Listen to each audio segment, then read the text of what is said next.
And what came out was one of my values is courage, obviously, and vulnerability. But what the link was, vulnerability is the courage to show up as you are. But I've just realized creativity is the courage to show up as you are.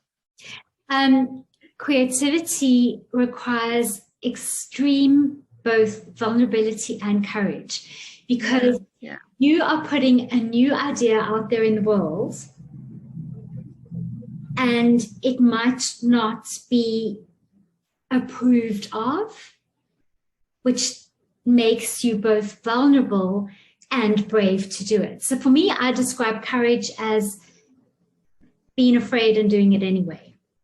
Yes, yeah.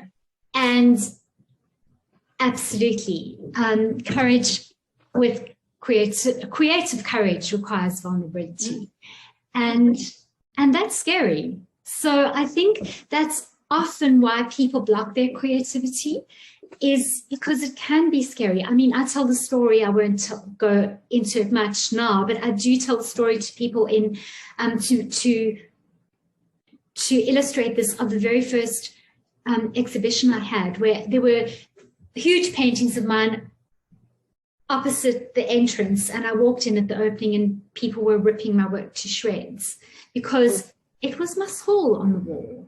Yeah. And they didn't like it.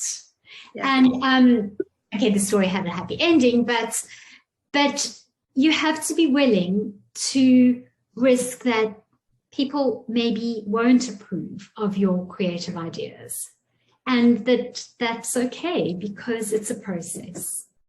But it does take courage, I agree.